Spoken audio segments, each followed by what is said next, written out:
Президенттик администрациянын маалыматтык саясат бөлүмүнүн башчысы Дайырбек Орунбеков Баткендеги чегара чыры боюнча расмий маалыматтан айырмаланган маалымат таратты. Биз чырда сабалган кыргыз жараны менен байланыштык. Ал бизге окуянын чоо жайын өзү айтып, Орунбековдун айыптоолорун төгүндөдү. Аты жөнүм Асель Шамилова, саламатсызбы? Орунбеков Facebook баракчасына 25 июлда эртең мененки саат 10:00 төмөнкү версияны жазды. Кечки саат 18:30 чамасында Баткен районунун Аксай айылында инцидент катталды. Варух тараптан Аксай айылы аркылуу 9 машина келе жаткан. Ошол учурда Кыргызстандын жараны Аксай айылынын тургуну мас абалда тажик машинасын токтотуп, таш менен уруп, айнектерин сындырып салган. Тажиктер машинадан түшө калып, биздин 3 жаранды сабаган. Жолугушуу болду. Күнөөлүүлөр боюнча териштирүү болот. Учурда кырдаал тынч, жол ачык. Жолдогу коопсуздук күчөтүлдү. Эми Кыргызстандын чегара кызматы бул боюнча тараткан расмий маалыматты айтып берсек. Чегара кызматы 24 июлда кечке маал кыргыз-тажик чегарасында чыр чыкканын кабарлаган. Баткен облусунун Аксай айылынын 2 тургуну, тактап айтканда аял күйөө жеке унаа менен Аксай Көкташ жолунда бара жатканда Тажикстандын жарандарына таандык 8 автоунаа колонна түрүндө Ворух анклавынан Ходжаи Ало айылына көздөй кетип бараткан. Чегара кызматы тажик жарандары унаалары менен аксайлыктардын автоунаасынын жолун кесишкенин белгилейт. Мындан улам дача жергесинде кыргыз жана тажик жарандарынын ортосунда мушташ чыккан. Чыр чатак күчөп кетпеши үчүн окуя болгон жерге Кыргызстандын аймактык милиционери келген. Чегара кызматы билдиргендей, Ходжаи Ало айылынын тургундары милиционерге кол салган. ИИМ кызматкери окуя болгон жерден качып чыкканга жетишкен. Тажик жарандары аны сабаганга аракет кылып, унаасынын артка айнегин сындырганы кабарланган. Окуядан кийин эки тараптуу жолугушуулар болгон. Анын жыйынтыгы менен эки тараптын укук коргоо органдары жолго койгон тосмолор алынган. Ал эми Төрткөчө багытындагы жолду биргелешип күзөт жүргүзүү чечими чыккан.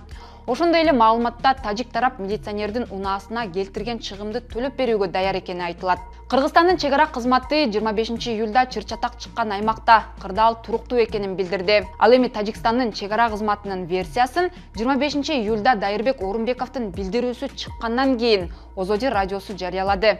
Анда тажик тарап 8 унаадан турган үйлөнүү той кортежи Исфара тарапты көздөй баратканда мас абалдагы кыргыз жараны аларга таш ыргытканын билдирген.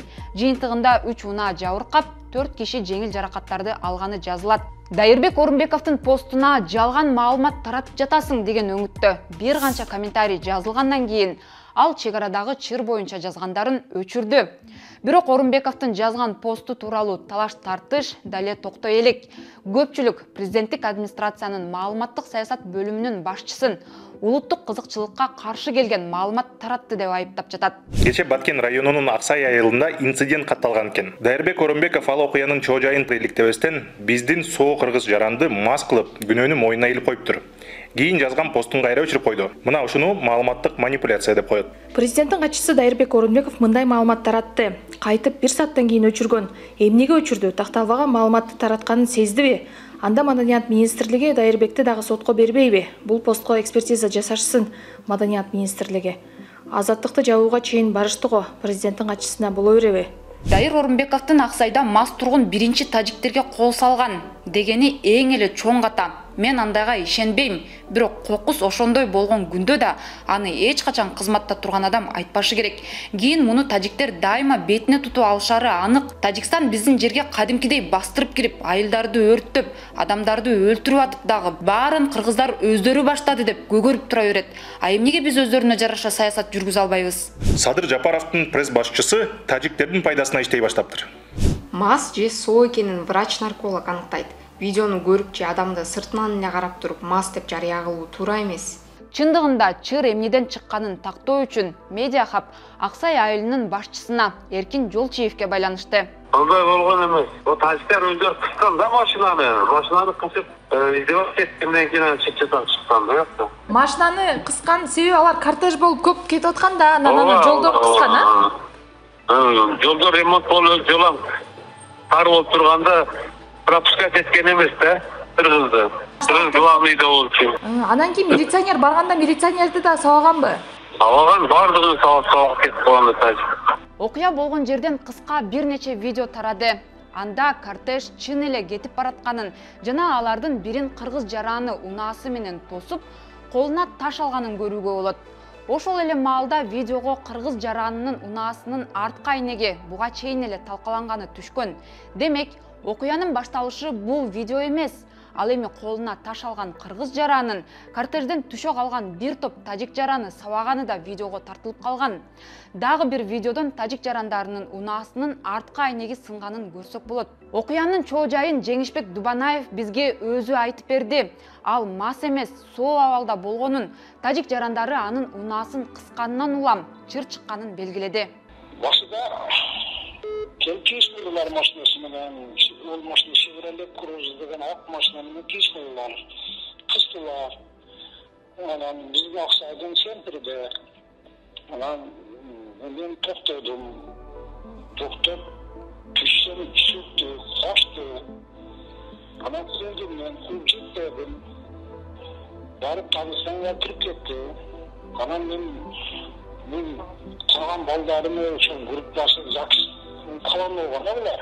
Анан ошолор менен тосуп менен мушташтык. Анан видео регистраторду иштеткен баган биздин виноватчылык болгон да, бизге тарткан ол жарымынан тарткан регистратор бар го.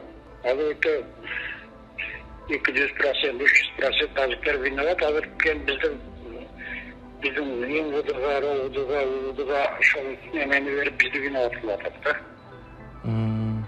Негизи мындай сиздин машинаңыздын артқы жагы эми сынган турбайбы таш мененчи?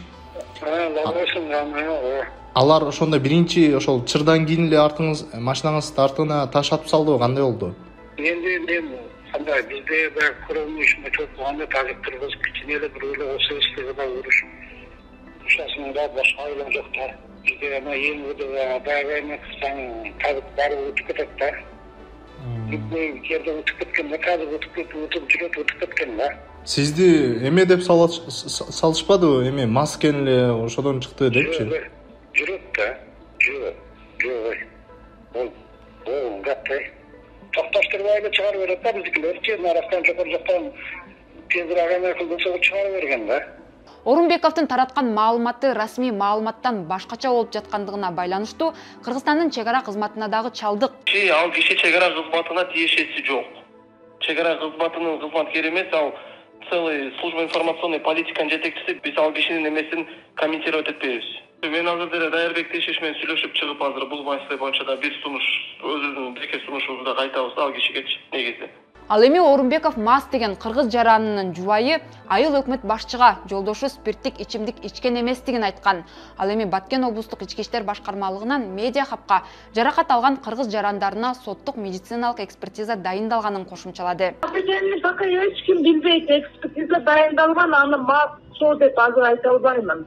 Денелери кыргыздардын денелеринен алган жарактары боюнча экспертиза дайындалган. Мас деп айта албайм анычы. Соц тармактын колдонуучулары эми Маданият министрлиги Дайырбек Орунбековду жалган жана анык эмес маалыматтан коргоо жөнүндө мыйзамдын негизинде жоопко тартабы деген суроолорду салып жатат. Аталган мыйзамдын 3-беренесинде Кыргызстанда интернет мейкиндигинде анык эмес маалымат жайылтууга жол берилбеси так жазылган. Жыйынтык президенттик администрациянын маалыматтык саясат бөлүмүнүн башчысы Дайырбек Орунбеков чегарага байланыштуу чырда күнөөнү кыргыз тарапка оодарганы чын. Кыргызстандын чегара кызматы жаңжал тажик жарандарына караштуу 8 үлпөт кортежи кыргыз жаранына жол бербей, унаасын кыскандыктан чыкканын кабарлаган. Бул боюнча сиз өз пикириңизди комментарийге жазыңыз, каналга катталыңыз. Атым Асель, аман туруңуз.